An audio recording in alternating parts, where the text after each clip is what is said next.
Hello viewers, আসসালামু আলাইকুম। আশা করি আল্লাহর রহমতে সবাই তোমরা সুস্থ আছো, ভালো আছো। আমি আল্লাহর রহমতে ভালো আছি, সুস্থ আছি। আজকে আমি তোমাদেরকে ক্লাস 7-এর আইসিটি চ্যাপ্টার 2 কম্পিউটার সংশ্লিষ্ট যন্ত্রপাতি এই অধ্যায় সম্পর্কে আলোচনা করব। কম্পিউটার সংশ্লিষ্ট যন্ত্রপাতি বলতে মূলত কম্পিউটারে হার্ডওয়্যার, সফটওয়্যার, এটা আমরা ক্লাস 6-এ জেনেছি। এখন আমরা মূলত ইনপুট ডিভাইস, আউটপুট ডিভাইস এবং স্টোরেজ ডিভাইস বা মেমোরি সম্পর্কে বিস্তারিত জানব। তাহলে আমাদের আজকের পার্টে যাওয়ার পূর্বেই চলো আমরা একটা ছবি দেখে নিই। এখানে আমরা একটা ছবি দেখতে পাচ্ছি। ছবিতে অসংখ্য ডিভাইসের উদাহরণ দেওয়া রয়েছে, যেমন mouse, keyboard, joystick, microphone, touchpad, light pen, trackball, digital camera, scanner.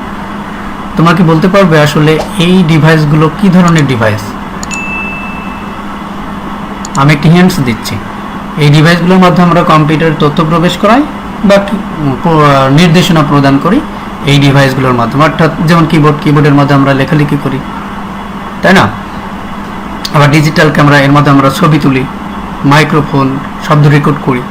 তাহলে এগুলোর মাধ্যমে তথ্য প্রবেশ করানো হয়। তাহলে এগুলো কি ধরনের ডিভাইস?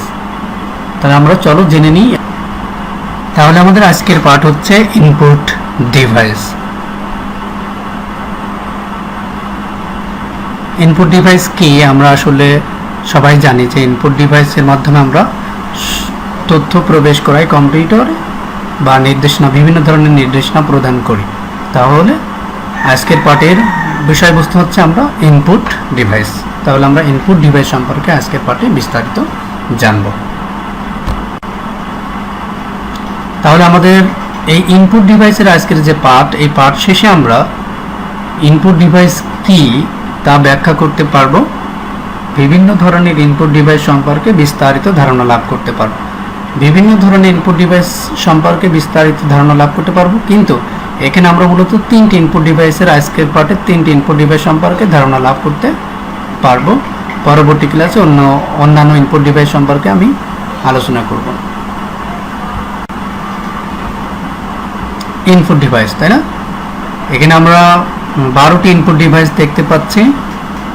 12টি ইনপুট ডিভাইসের মধ্যে কিবোর্ড রয়েছে, numeric keypad, pointing device or mouse, remote control, joystick, touch screen, scanner, graphics, tablet, microphone, digital camera, webcams, light pen. এছাড়া আরও অসংখ্য ইনপুট ডিভাইস রয়েছে, যেমন ওএমআর, ওসিআর, বারকোড রিডার ইত্যাদি। এখন আসো আমরা ইনপুট ডিভাইস কাকে বলে সেটা জেনে নিই। এখন আমরা কয়েকটা ইনপুট ডিভাইস সম্পর্কে বিস্তারিত তথ্য জানব। প্রথমেই আমরা কিবোর্ড সম্পর্কে জানবো। আমরা ডান সাইডে যে ছবিটা দেখতে পাচ্ছি সেটা হচ্ছে কিবোর্ড। তাহলে চলো কিবোর্ড সম্পর্কে আমরা একটু বিস্তারিত তথ্য জেনে নিই। যতগুলো ইনপুট ডিভাইস আছে তার মধ্যে প্রধান ইনপুট ডিভাইসটাই হচ্ছে কিবোর্ড, এবং সবচাইতে যেটা বেশি ব্যবহার করা হয় এই কিবোর্ড। তথ্য যোগাযোগ প্রযুক্তির অধিকাংশ যন্ত্রের কিবোর্ডের মাধ্যমে আমরা নির্দেশনা দিয়ে থাকি। আর সবাই জানি আমরা যে কোনো কিছু লেখার জন্য এই ইনপুট ডিভাইস হিসেবে কিবোর্ডের ব্যবহার সবচাইতে বেশি। কিবোর্ডে রয়েছে অসংখ্য বর্ণ, ইংরেজি, বিশেষ করে সবচাইতে বেশি কিবোর্ডে থাকে ইংরেজি বর্ণ, তারপরে সংখ্যা ও চিহ্ন। এখন কিছু কিছু কিবোর্ডে বাংলা অক্ষরও দেওয়া থাকে।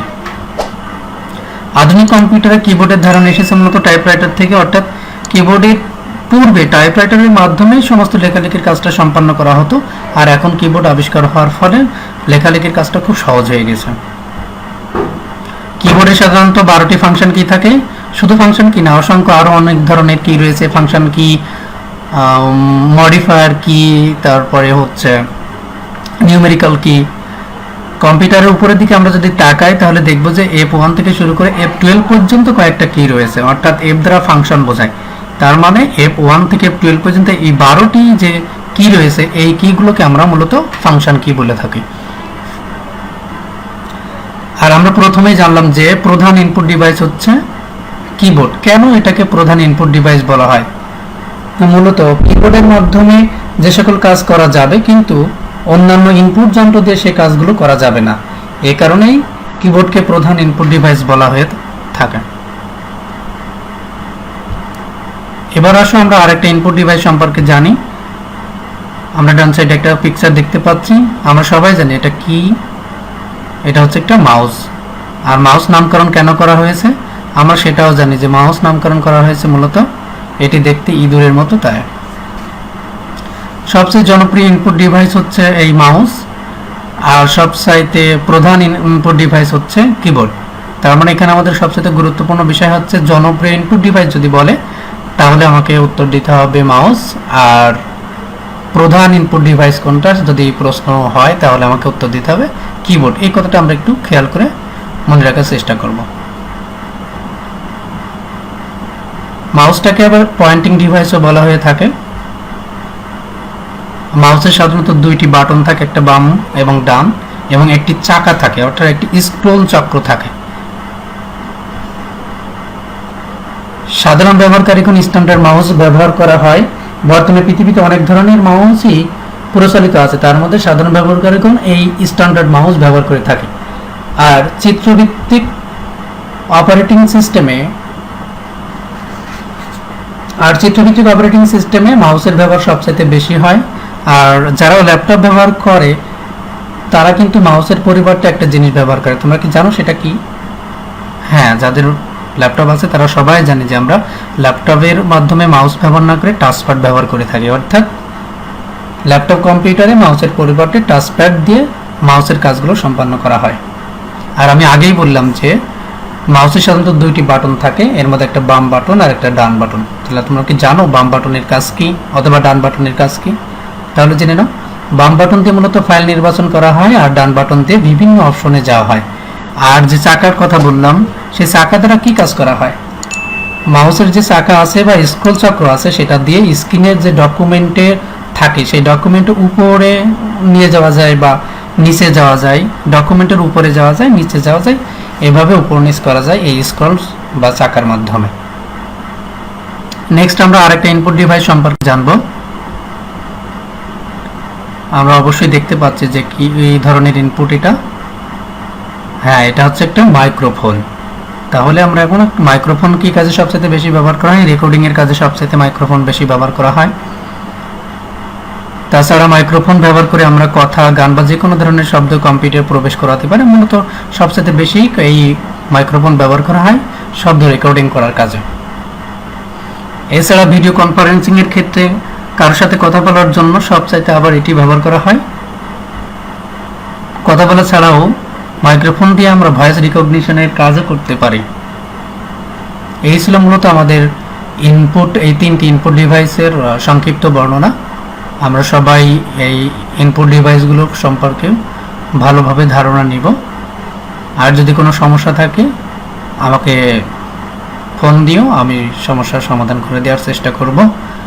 এখন চলো তাদেরকে আমি একটা হোমওয়ার্ক দিব। এই হোমওয়ার্কটা সম্পন্ন করে সবাই অবশ্যই কমেন্ট বক্সে দিবে।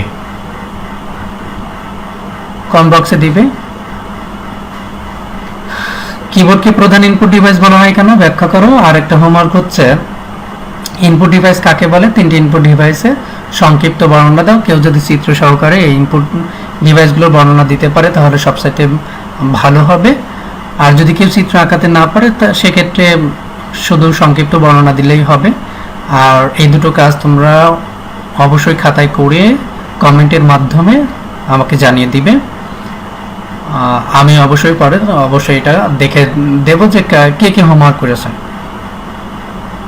এখন তোমাদেরকে আমি আর একটা কুইজ দিতে চাচ্ছি। কুইজটা পারলে তোমাদের পুরস্কার আছে। কুইজটা হচ্ছে, আমরা তো সবাই চিনি মাউস, তাই না? এখন এই মাউস কে আবিষ্কার করেছে, কত সালে? মাউস কে আবিষ্কার করেছে, কত সালে? কেউ যদি পারো তাহলে অবশ্যই কমেন্টের মাধ্যমে উত্তরটা দেওয়ার চেষ্টা করবে। কেউ যদি না পারে তাহলে আমি চেষ্টা করব তোমাদেরকে উত্তরটা দিয়ে দেওয়ার। এখন যেহেতু এটা কুইজ, উত্তরটা আমি বলবো না, তোমরা চেষ্টা করো, না পারলে আমি অবশ্যই বলে দিব। আজ এ পর্যন্তই। সবাই ভালো থেকো, সুস্থ থেকো। আল্লাহ হাফেজ।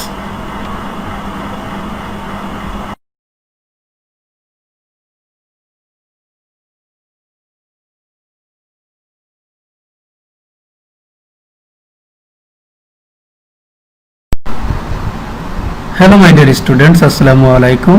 আজ আমি তোমাদেরকে ক্লাস 7-এর তথ্য যোগাযোগ প্রযুক্তি বিষয়ের দ্বিতীয় অধ্যায় কম্পিউটার সংশ্লিষ্ট যন্ত্রপাতি সম্পর্কে আলোচনা করব। প্রথমে আমরা নিচের ছবিগুলোর দিকে একটু লক্ষ্য করে দেখি আসলে এগুলো কিসের ছবি।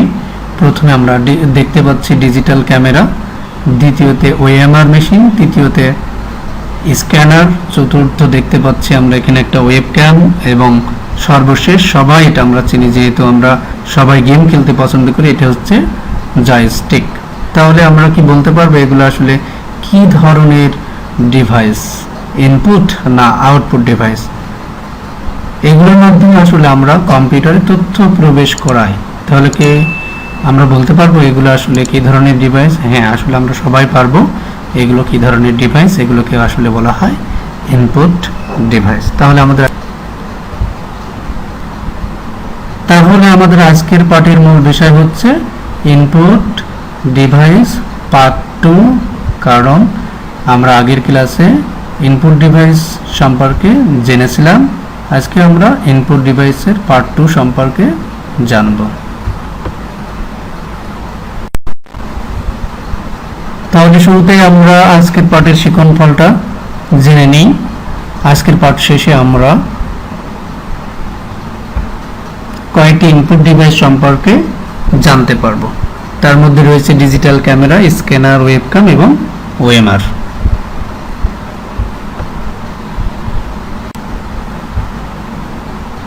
শুরুতেই আমরা ইনপুট ডিভাইস সম্পর্কে জেনে নিই, কারণ ইনপুট ডিভাইসের সংজ্ঞাটা প্রথম ক্লাসে সবাই ক্লিয়ার ছিল না, যার কারণে ইনপুট ডিভাইসের সংজ্ঞাটা আমরা এখানে অ্যাড করেছি। যে সমস্ত হার্ডওয়্যার ডিভাইসের মাধ্যমে আসলে কম্পিউটারে তথ্য প্রবেশ করানো হয় বা বিভিন্ন ধরনের নির্দেশনা প্রেরণ করা হয়, সেই সমস্ত হার্ডওয়্যার ডিভাইসগুলোকে মূলত বলা হয় ইনপুট ডিভাইস। আমি আরেকবার বলছি, যে সমস্ত হার্ডওয়্যার ডিভাইসের মাধ্যমে কম্পিউটারে বিভিন্ন ধরনের তথ্য প্রবেশ করানো হয় বা বিভিন্ন ধরনের নির্দেশনা প্রেরণ করা হয়, সেই সমস্ত হার্ডওয়্যার ডিভাইসগুলোকে বলা হয় ইনপুট ডিভাইস। এখন আমি তোমাদেরকে কয়েকটি ইনপুট ডিভাইস সম্পর্কে বিস্তারিত আলোচনা। এখন আমরা যে ইনপুট যন্ত্র সম্পর্কে জানবো সেটা হচ্ছে ওয়েবক্যাম বা ওয়েব ক্যামেরা। এখন ওয়েবক্যাম বা ওয়েব ক্যামেরা কেন এই ধরনের নামকরণ করা হয়েছে? কেউ কি জানি আমরা ওয়েবক্যাম কেন নামকরণ করা হয়েছে? আসলে ওয়েবক্যাম বা ওয়েব ক্যামেরা নামকরণ করা হয়েছে কারণ সবচাইতে বেশি এই ক্যামেরাটি ব্যবহার করা হয় ওয়ার্ল্ড ওয়াইড ওয়েবে, যার কারণে এর নামকরণ করা হয়েছে ওয়েবক্যাম। ওয়েবক্যাম বা ওয়েব ক্যামেরা আমরা আমাদের ডিজিটাল ক্যামেরার একটি বিশেষ রূপ। ডিজিটাল ক্যামেরা কি আমরা আগের স্লাইডে আসলে আমরা দেখলাম যে ডিজিটাল ক্যামেরা আসলে কি। ওয়েবক্যাম হার্ডওয়্যার হিসেবে কম্পিউটারের সাথে যুক্ত থাকে। আমাদের যাদের ল্যাপটপ আছে আমরা সবাই জানি যে আমাদের প্রত্যেকের ল্যাপটপে একটি করে ওয়েবক্যাম বা ওয়েব ক্যামেরা সংযুক্ত রয়েছে। আর এই ওয়েবক্যামের মাধ্যমে আমরা খুব সহজেই স্থির চিত্র বা ভিডিও চিত্র কম্পিউটার ইনপুট হিসেবে প্রবেশ করাতে পারি। আর এই ওয়েবক্যামের ব্যবহার বর্তমানে সবচাইতে বেশি হয় সামাজিক যোগাযোগের ক্ষেত্রে। আমাদের যে সকল সামাজিক যোগাযোগ সাইটগুলো রয়েছে যেমন ফেসবুক, টুইটার, হোয়াটসঅ্যাপ, ভাইবার, তারপরে স্কাইপ, এই প্রত্যেকটা সাইটগুলোতে আমরা আসলে একে অপরের সাথে যদি আলাপচারিতা করতে চাই বা যোগাযোগ করতে চাই, তাহলে আমরা সবচেয়ে যে ইনপুট যন্ত্রটি ব্যবহার করি সেটা হচ্ছে ওয়েবক্যাম। আবার আমরা যদি কেউ কারোর সাথে ভিডিও কনফারেন্সের মাধ্যমে কথা বলতে চাই বা যোগাযোগ করতে চাই, কিংবা আমাদের সবারই তো এখন স্মার্টফোন রয়েছে, আমরা সবাই কিন্তু ভিডিও ফোনে একে অপরের সাথে কথা বলি, এটার ক্ষেত্রেও এই ওয়েব ক্যামেরা ব্যবহার করা হয়ে থাকে। আজকাল অপরাধী ধরার ক্ষেত্রেও আমাদের এই ওয়েবক্যাম খুব কাজে দিয়ে থাকে, কারণ ওয়েবক্যামের সাহায্যে আমরা খুব সহজেই অপরাধী ধরতে পারি। বাসা বাড়ি বা সরকারি বেসরকারি যে সকল কলকারখানা রয়েছে বা প্রতিষ্ঠান রয়েছে, প্রত্যেকটা প্রতিষ্ঠান আসলে এই ওয়েবক্যাম ব্যবহার করে তার নিরাপত্তার স্বার্থে। আমাদের দেশে বিভিন্ন ধরনের অপরাধী ধরার ক্ষেত্রে এই ওয়েবক্যাম অনেক বেশি ব্যবহার করা হয়ে থাকে। তাহলে আমরা সবাই ওয়েবক্যাম সম্পর্কে জানলাম। এরপরে আমরা আরেকটি ইনপুট যন্ত্র সম্পর্কে জানব। চলো তাহলে আমরা চলো তাহলে আমরা আরেকটি ইনপুট ডিভাইস সম্পর্কে জেনে নিই। এখন এই ইনপুট ডিভাইসটা আমরা সবাই দেখতে পাচ্ছি, ডান সাইডে আমরা সবাই এটা দেখেছি না, আমরা সবাই দেখেছি তাই না? এটা হচ্ছে স্ক্যানার। স্ক্যানার আবার আমরা অনেকেই ফটোকপি মেশিনও দেখেছি তাই না? একসময় ফটোকপি মেশিনের সাহায্যে আমরা বিভিন্ন ডকুমেন্ট কিন্তু কপি করতাম, আর ফটোকপি মেশিনের মধ্যে আমরা যদি কপি করি সেক্ষেত্রে যতবার আমাদের কপি করার দরকার হবে ততবার ওই মেইন কপিটা আমাদেরকে ইনপুট হিসেবে দিতে হবে। এক্ষেত্রে দেখা যায় তো ওই যে ইনপুট হিসেবে দিল ওটা সংরক্ষিত থাকে না, এটা একটা সমস্যা।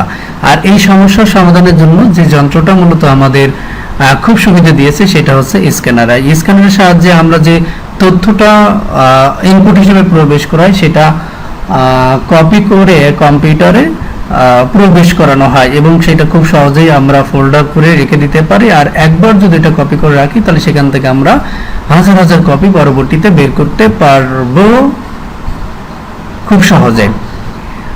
অর্থাৎ যে কোনো প্রকার ছবি, মুদ্রিত বা হাতে লেখা কোনো ডকুমেন্ট অথবা কোনো বস্তুর ডিজিটাল কপি আমরা যদি তৈরি করতে চাই যে যন্ত্র সাহায্যে, সেটাই মূলত হচ্ছে আসলে স্ক্যানার। আর স্ক্যানের সাহায্যে আমরা ডিজিটাল প্রতিলিপি বিভিন্ন প্রকারের তথ্য ফাইল আকারে কম্পিউটারে সংরক্ষণ করতে পারি। পরবর্তীতে সেইখান থেকে আমরা আমাদের প্রয়োজন মতো যার যতটুকু দরকার ততটুকু আমরা আবার প্রিন্ট আউট করতে পারবো খুব সহজে। তার মানে স্ক্যানার এই ইনপুট যন্ত্রটি আমাদের জীবনটাকে খুবই সহজ করে দিয়েছে। আগে আমরা ফটোকপি মেশিনের সাহায্যে আসলে সংরক্ষণ করে রাখতে পারতাম না, কিন্তু স্ক্যানারের সাহায্যে খুব সহজেই আমরা যে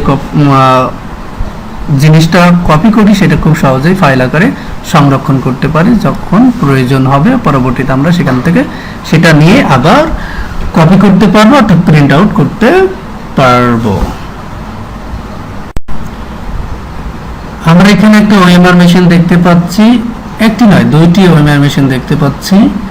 আমরা আসলে ওই ওএমআর মেশিনের সাহায্যে খুব সহজেই আমরা যে এমসিকিউ পরীক্ষাটা দিয়ে থাকি এই পরীক্ষার উত্তরপত্র খুব সহজেই মূল্যায়ন করা যায়। এখন চলো জেনে নিই ওএমআর এর পূর্ণরূপ কি। ওএমআর এর পূর্ণরূপ হচ্ছে অপটিক্যাল মার্ক রিডার। এটি একটি ইনপুট যন্ত্র আর এটি আলোর প্রতিফলন বিচার করে খুব সহজেই বিভিন্ন তথ্য বুঝতে পারে। আর আলোর প্রতিফলন কি তোমরা অবশ্যই বিজ্ঞান বইয়ের মাধ্যমে এটি জেনেছ।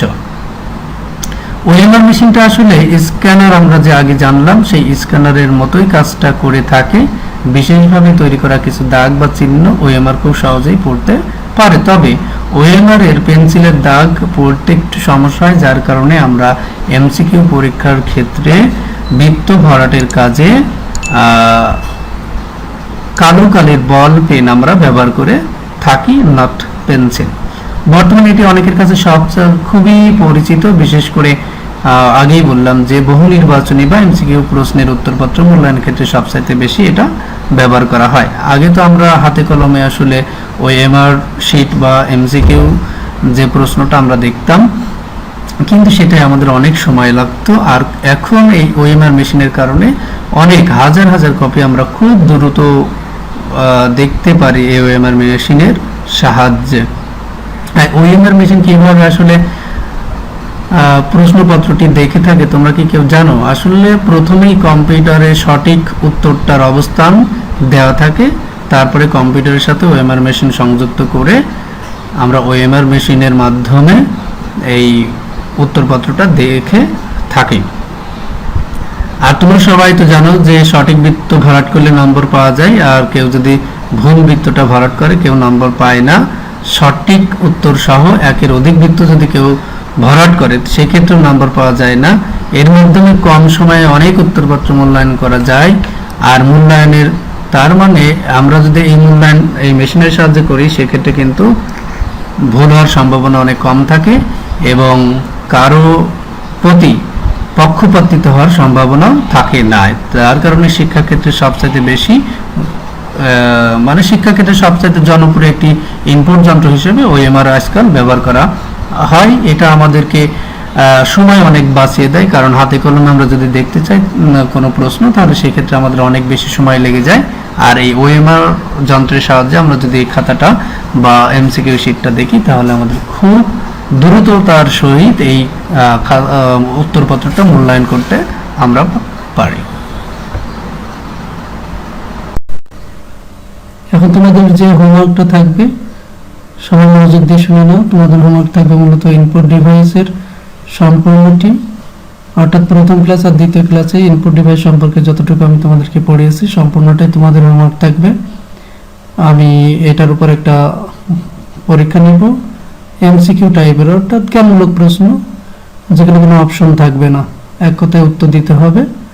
আমি খুব তাড়াতাড়ি তোমাদেরকে প্রশ্নটা আপলোড দিয়ে দেবো, সবাই কমেন্টের মাধ্যমে উত্তরগুলো লিখে দিবে।